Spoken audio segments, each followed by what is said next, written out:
예민하다는 게 나쁜 성격이 아니에요. 커피가 잘 받을 수도 있고 오후에는 커피가 안 받을 수도 있고 이게 좋다 나쁘다가 아니라 이거는 그냥 가지고 있는 특질이고 집에 가면 지쳐 떨어지는 경우, 신체 활동을 많이 한 것 같지 않은데 그런 경우들 있잖아요. 그러실 경우에는 전략을 세워야 되겠죠. 어떻게 할 수 있는지.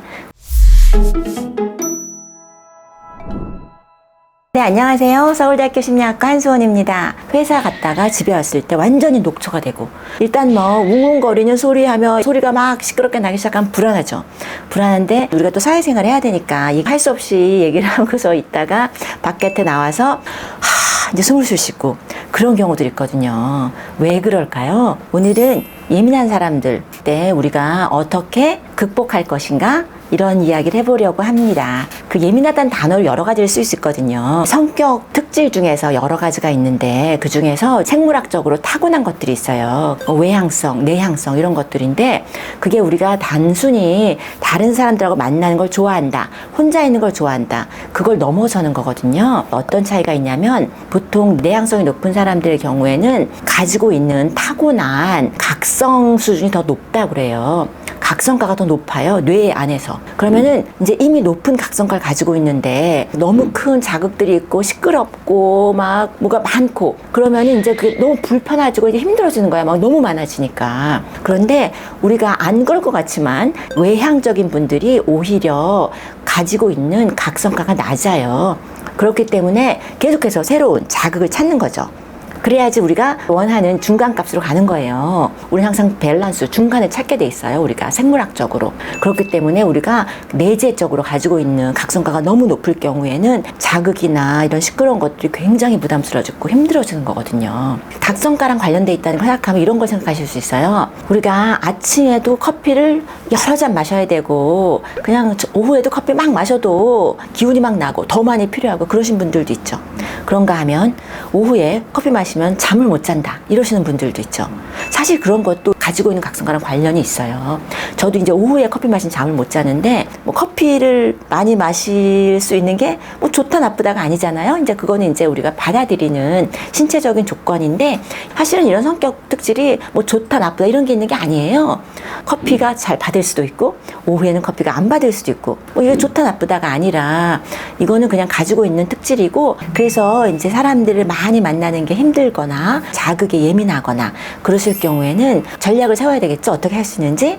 예를 들어서 저도 사실은 특질로 보면은 내향적, 내성적 이런 쪽에 더 가깝거든요. 그런데 이제 직업이 이제 교수란 직업이 사람을 많이 만나는 직업, 또 말을 많이 해야 되는 직업이잖아요. 뭐 대형 강의에서 말도 잘해요. 그리고 사람들이 전혀 내성적으로 생각하지 않습니다. 그런데 그러고 나면은 집에 가면 정말 지치고 어느 순간은 좀 혼자 있어야 돼요. 그래서 예를 들면 미팅을 한다거나 할 때 너무 많은 사람들과 하는 것보다 소수의 사람들과 같이 하는 것.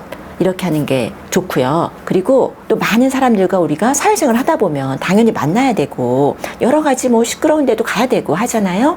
그러고 나면 휴식 시간이 필요하다. 이런 걸 스스로가 인정하고 좀 쉬어야 되겠다. 그 쉰다는 게 어디 가서 이제 낮잠을 잔다는 뜻이 아니라 내가 이 정도 사람들 만나고 이런 큰 미팅이 있었으니까 이때 30분 정도 혼자 좀 산책을 한달까 혼자 쉰다. 이런 휴식 시간을 마련해 주는 게 필요하고요. 그리고 또 어떤 경우에는 우리가 도구를 쓸 수도 있죠. 요새 그런 거 유행한다고 알고 있는데요. 이게 노이즈 캔슬링 하는 그 헤드폰 이렇게 해서 약간 그거 힘들 경우에 이렇게 막는 거 이런 노이즈 캔슬링 헤드폰을 하나 장만할 수도 있고 나만의 이런 휴식을 스스로 만들 수도 있죠. 내가 이런 음악을 들으면 내가 정말 차분해진다. 뭐 이런 전략을 짜서 사용해보는 것도 좋을 것 같습니다. 그래서 우리가 이렇게 활발하게 사회활동을 하지만 집에 가면 지쳐 떨어지는 경우 무슨 신체 활동을 많이 한 것 같지 않은데 그런 경우들 있잖아요. 가지고 있는 성격 특질이 있어서 그래요. 이게 타고나는 거죠. 그런 경우에는 우리가 좀 쉬는 시간이 필요하죠. 휴식이 필요합니다. 그래서 사실 이런 걸 그래프로 이제 그려서 보여주기도 해요. 이렇게 하면 같이 있는 사람들이 많아지면 많아질수록 점점점 불안도가 높아지죠. 어느 순간 사람이 아주 많아지잖아요. 그럼 그게 다시 내려가요. 그 이유가 뭐냐면 사람이 아주 한 100명 있다. 그럼 100명이 다 같이 얘기할 수 없잖아요. 그럼 그러다 보면 한 두어 명 도란도란 얘기를 하게 되죠. 그럼 이제 또다시 이제 마음이 편해지는 거예요. 그렇게 차이가 있습니다. 그 사람의 숫자와 불안감이 사라지는 것, 그런 것도 관련이 있고요. 그래서 참 이게 이제 신기한 거죠. 뭐 시끄럽고 재밌고 그런 걸 좋아하잖아요. 젊으신 분들은 특히 그런 걸 좋아하는데 이게 나이가 들면서 또 변하기도 해요. 너무 시끄러우면 어르신들이 좀 싫어하시고 정신없다 그러시잖아요. 나이가 들면서 이게 여러 가지 변하거든요. 생리학적으로. 그래서 어떤 분들이 너무 시끄럽고 뭐 어수선한 게 젊으신데도 막 이렇게 힘들어 하시는 보면은 저는 아유 뭐 일찍부터 노땅이시라고 이렇게 농담처럼 얘기도 하고 그러거든요. 그래서 이게 변하기도 하고요. 그런데 중요한 거는 내가 어떤 성품인지 성향인지 그걸 알고 거기에 적응해서 우리가 휴식이 필요하면 휴식을 하고 생활을 하시면 되고요. 또 한 가지는 다른 사람이 시끄럽고 사람이 많고 그런 걸 부담스러워 하는데 그걸 또 강요하는 것도 안 좋고 그러지 말고 저분은 이렇게 되면 또 힘들어 하니까 조용조용하게 있는 걸 또 우리가 배려해주고 그렇게 하면 되는 거죠. 다른 사람이 다른 성향일 수 있다는 거를 우리가 인정하고 배려해주는 게 우리가 다 같이 잘 사는 사회를 만드는 길 같습니다.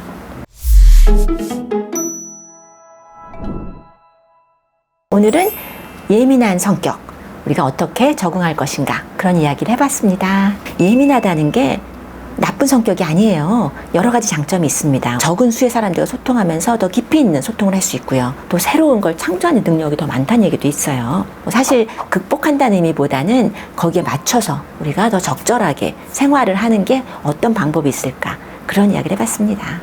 이런 영상이 도움이 된다고 생각하시면 구독, 좋아요 해주시면 더 좋은 영상 만들어 보도록 하겠습니다. 감사합니다.